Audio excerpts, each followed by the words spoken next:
நமது சிவகங்கை மாவட்டம் திருப்பத்தூர் சட்டமன்ற தொகுதியைச் சேர்ந்த அனைத்து நிர்வாகிகள் ஆலோசனை கூட்டம் இங்கே இப்பொழுது நடைபெற இருக்கின்றது. அதற்காகத்தான் நாங்கள் எல்லாம் வந்திருக்கோம்.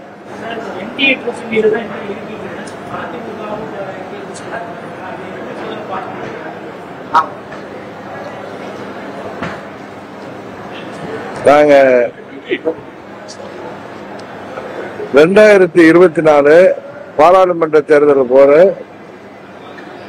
பிரதமர் மோடி அவர்கள் 3வது முறையாக பிரதமராக வேண்டும். அதுதான் நாட்டின் வளர்ச்சிக்கும் பாதுகாப்புக்கும் சிறந்ததாக இருக்க முடியும் என்பதற்காகவே அம்மா மக்கள் முன்னேற்ற கழகம் தேசிய ஜனநாயக கூட்டணியிலே அங்கம் வகிக்க தொடங்கினோம். சட்டமன்ற பொதுத் தேர்தலில் இன்றைக்கு தமிழ்நாட்டை வாழ்த்தி வந்து கொண்டிருக்கின்ற இந்த மக்கள் விரோத திமுக ஆட்சியை முடிவுக்கு கொண்டு வர எங்களது கூட்டணி பலப்பட வேண்டும், கூட்டணியை பலப்படுத்த வேண்டும் என்ற நோக்கத்தோடு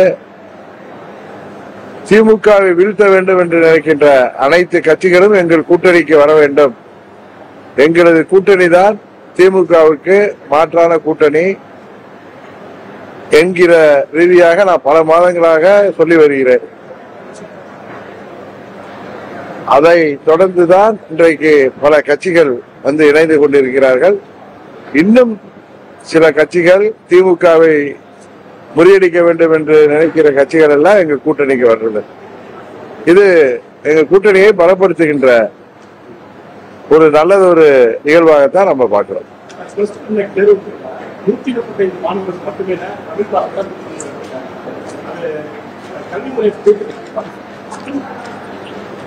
இல்ல, பொதுவாவே தாய்மொழி கல்வி என்பது அவசியம். கடந்த ஆண்டு கூட நான் ஒரு சர்வேல பார்த்தேன். மற்ற மாநிலங்களை கம்பேர் பண்றப்ப தமிழ்நாட்டில் தாய்மொழி கல்விங்கிறது அதை படிப்பவர்களின் சதவீதம் கம்மியாக இருக்கு. இது கல்வி முறையை தாண்டி பெற்றோர்கள் தங்கள் குழந்தைகள் தங்கள் பிள்ளைகள் தாய்மொழியில் படிக்க வேண்டும் என்கிற எண்ணத்தோடு அவர்களை தாய்மொழி படிக்க ஊக்குவிக்க வேண்டும். இது அப்படி செய்தால்தான் நமது தமிழ் மொழியை அழியாமல் நம்மால் பாதுகாக்க முடியும்.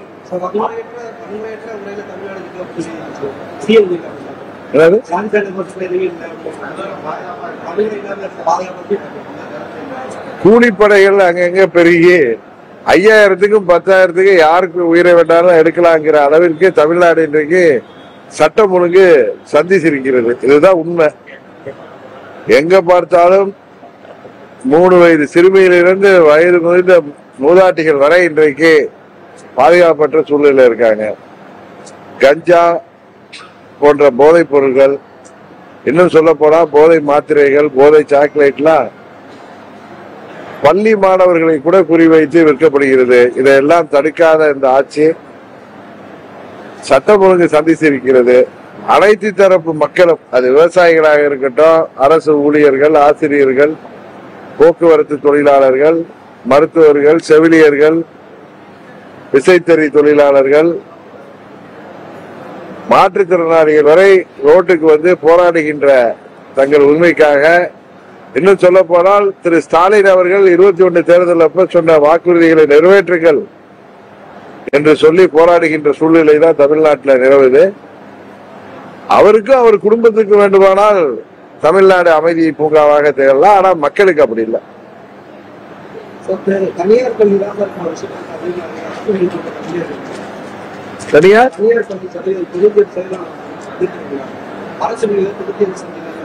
அரசு பள்ளிகளில் இன்னும் மாணவர்கள் தேர்ச்சி, கல்வி தரத்தை, கல்வி பயிற்றுவித்தல அரசாங்கம் சிறப்பாக செய்ய வேண்டும்.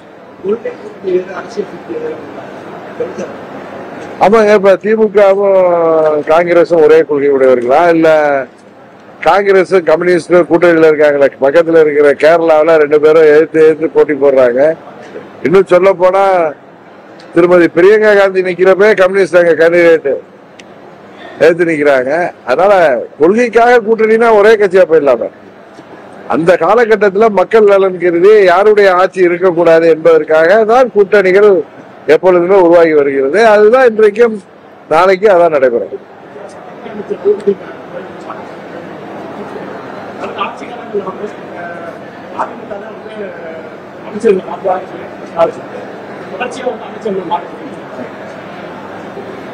அதாவது ஒரு நல்ல ஞாபகம் இருக்கும், 2016 தேர்தல் அப்ப திரு ஸ்டாலின் அவர்கள் கரூர்ல போய் திரு செந்தில் பாலாஜியை பத்தி எப்படியெல்லாம் அவர் ஸ்டேட்மெண்ட் கொடுத்தாரு. செந்தில் பாலாஜி அவர் தம்பி அசோக்கும் நாங்க ஆட்சி பொறுப்புக்கு வந்ததும் அவங்க 2 பேரையும் நாங்க கடுமையா நடவடிக்கை எடுப்போம்னு சொன்னார். இன்றைக்கு அதே செந்தில் பாலாஜியா திமுகவில் சேர்த்து அவரை சிறந்த அமைச்சராக செயல்படுகிறார் என்று சொல்லி இன்றைக்கு சுப்ரீம் கோர்ட் கண்டிக்கிற வரைக்கும் அவரை பதவியில் பெறுவது. அதாவது ஸ்டாலின் தனக்குனா ஒண்ணு பேசுவாரு, மற்றவங்களுக்கு ஒன்று பேசுவாரு. தேர்தல் நேரத்திலே எல்லா நீட் தேர்வு முதற்கொண்டு எல்லாத்தையும் நீக்குவோன்னு சொல்லி மக்களை ஏமாற்றியவர்கள். அவர் அன்றன்றைக்கு ஒண்ணு பேசுவார். அது ஆட்சி பொறுப்புல இருக்கிறதுனால அதுக்கு முக்கியத்துவம் கிடைக்குது, அவ்வளவுதான்.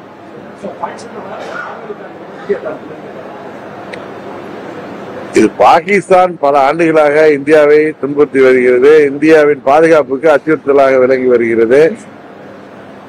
நமது பாதுகாப்பு கருதி இந்தியா எதிர் தாக்குதல் நடத்த வேண்டிய ஒரு சூழ்நிலைக்கு பாகிஸ்தான் தான் நம்மை தள்ளி இருக்கு. நீட் தேர்வு